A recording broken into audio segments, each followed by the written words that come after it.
Hello and welcome back to a playoff edition of Coach B Weekly. For RMUcolonials.com, I'm Ken Baker, and joined as always by Associate Head Coach and Head Coach in Waiting, Charlie Buscalia, or as he's called by staff and team alike, Coach B.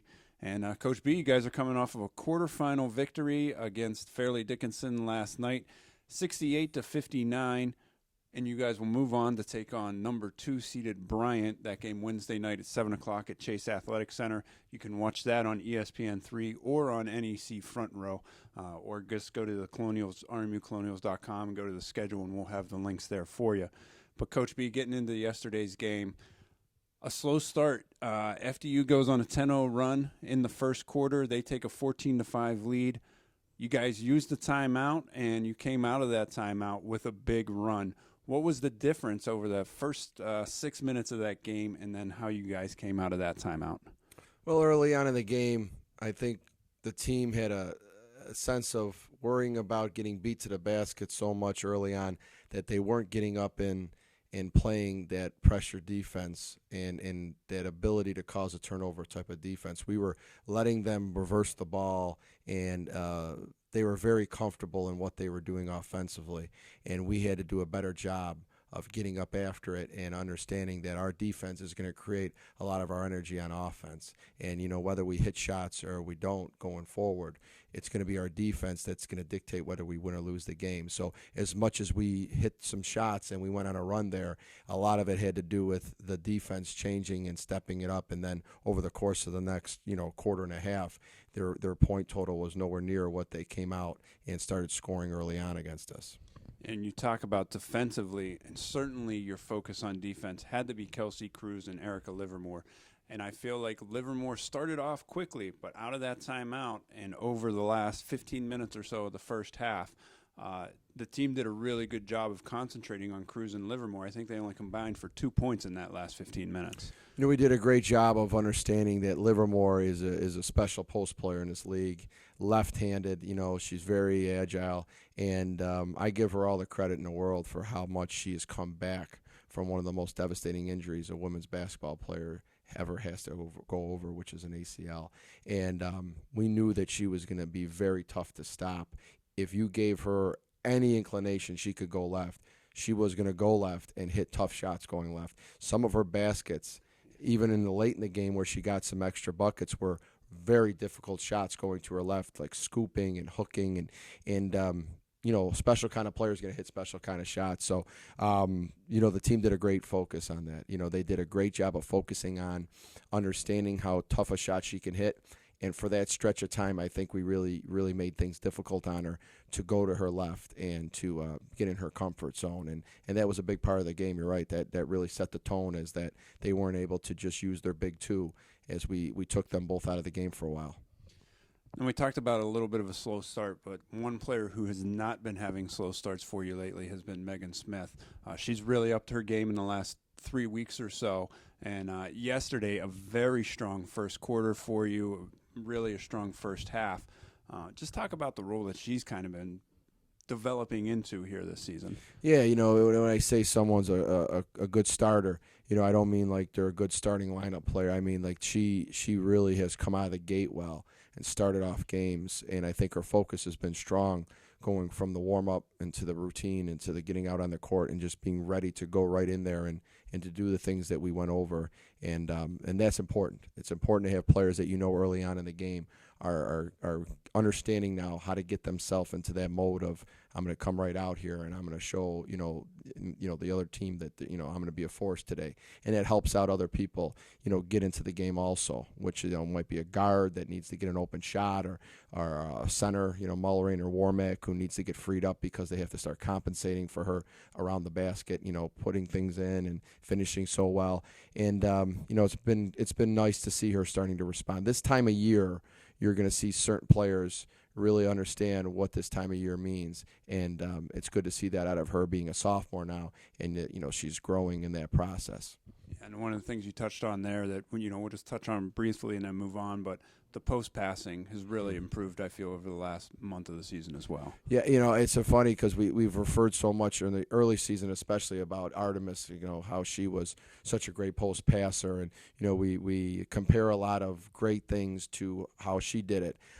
She was not always that passer when she first came here, but the development, and that's what we pride ourselves on as coaches, is developing our players into doing things better. The hardest thing for someone to do is change. So when they come in, they think that they have it all figured out, and you have to let them know that there's so much more to the game than what you already know. And passing out of the post is a big part of Division I women's basketball. As you're going to be under the rim the whole time, and you're going to see doubles, and you're going to see people run at you. You're going to see jams from all angles because on the men's side, there's the alley-oop, there's the power-up and dunk, there's all that. We have to finish through bodies, finish through walling hands, and being able to pivot out and see the open player is really important. I think it has a lot to do with our guards, too. I think our guards, besides the fact that the passes have been more accurate and we're finding the right player, our guards are understanding, too, where to move on the perimeter to give her the right angles to throw the pass out to. And it's not just been with Megan, it's been with Michaela Mulrain also, who's really struggled passing the ball. And Leah had a really nice find to Janae yesterday as well. That's right. And Leah being a senior,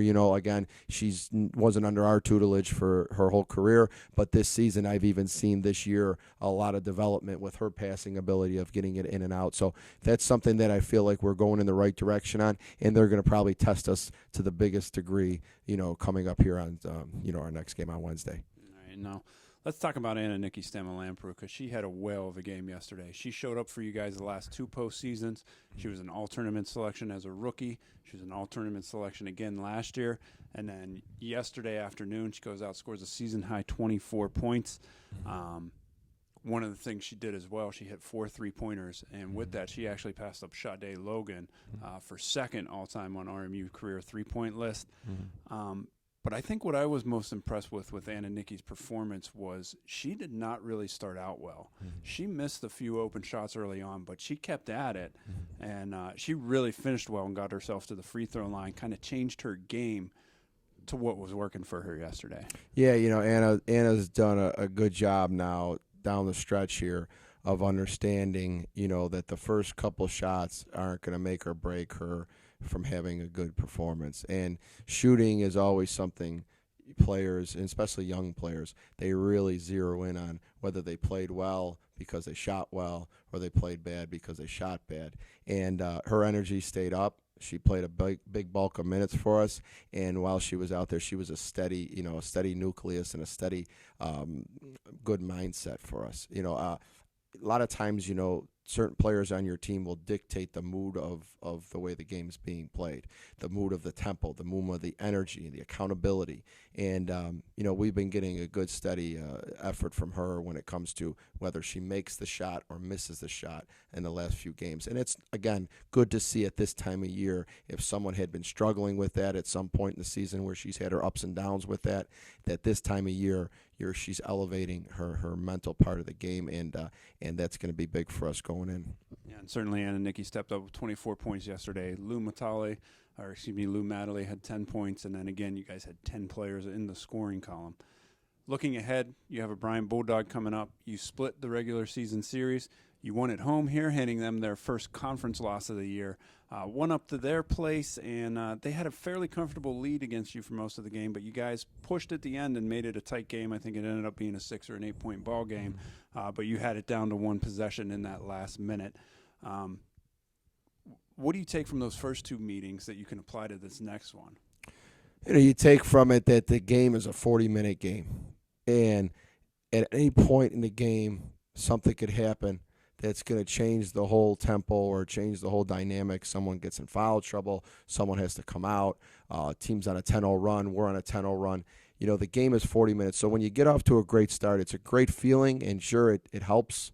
But last game, we didn't get off to a great start, and we battled back and took control of that game at some point and then opened things up a little bit in the third quarter, and we got out to a comfortable lead and then kind of didn't have a bad – our last 3 minutes were ugly. And so, now we get into a game against Bryant, and you look at it and you say, well, we were down pretty good there. At their place, we didn't overcome it. At our place, when we played them after that, we were down again early in that game, I think up to like 15 almost, and then we came back and pulled that one out and actually had built a 6 to 8 point lead late against them. So it's a 40-minute game. Everyone loved to come out of the gate and be up 20 right off the bat, and everything is great, and you're just in cruise control the whole time. But then there's always going to be those moments that things go down, and we have to understand that it's a 40-minute game. You got to be able to play through bad stretches, whether we're up or whether we're down. We have to continue to play and take every possession as a possession of valued importance. We have the ball, let's take care of the ball. They have the ball, let's get a good stop here. Let's get a turnover. Let's cause something to happen. Let's get the tempo in our favor. So learning from that Bryant game is just another stepping stone in what we have learned through this season, is that teams are going to be up on us, we're going to get up on teams. How you handle it is important. And coming back at their place and bringing that down to a one-possession game, but ultimately coming up short, I think gave us a sense of understanding is that we're not dead until that final buzzer sounds. You keep fighting until that final buzzer. And if we have that mentality that no matter how well we start off, we're going to be a tough team to take down, and especially in the playoffs. Let's talk specifically about this Bryant team. I feel they're a similar team to us in that they have a lot of different players who can hurt you, just like we have a lot of different players that can hurt you. You look at Tirsa Winder, Ivory Bailey, Brenna Rucker. They have a couple of the big girls that come off the bench and can knock it down from 17 and 18 feet. They present some matchup problems on offense, and they play a very tough, tenacious style of defense as well.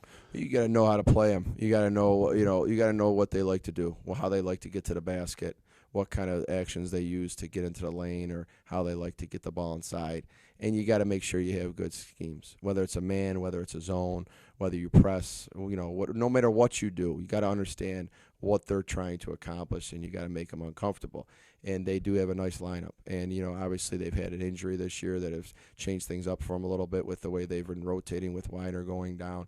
And, that's going to present things for them that I'm sure that they're not happy about. But you adjust. They're adjusting. We have to adjust. And, when you go out there and play the game, it's going to be who's going to get that 50-50 ball when you do a good job. You take someone out of their comfort zone, you take them out of their play, and now they're going to try to make a play. Are you going to get down in stance and stop them? Are you going to wall up in the post real well and cut off where they want to go? Those are the differences between winning or losing, and that's going to be what it comes down to. I have confidence that we'll know the scouting report, that we'll be focused, we'll come out with energy. It's going to be at the end of the day, both of us are going to want this, us and Bryant. It's going to be who wants it more. All right, and we'll see who wants it more on Wednesday. That game again on ESPN3 and NEC Front Row. That's going to be Wednesday, March 9th, the Colonials and Bryant in the NEC semifinals at 7 o'clock. Again, you can watch on rmucolonials.com, go to the schedule page and find the link that way, or you can go right to necfrontrow.com or even ESPN3. So lots of options to watch that game, and it'll be on ESPN 970 here locally on the air if you can't get in front of a computer or on your smartphone. It's been another edition of Coach B Weekly. Coach B, thank you for your time, and good luck going forward in the semifinal matchup. And hopefully we'll have one more of these as we get ready for a championship game. For RMUcolonials.com, I'm Ken Baker. Thank you for watching.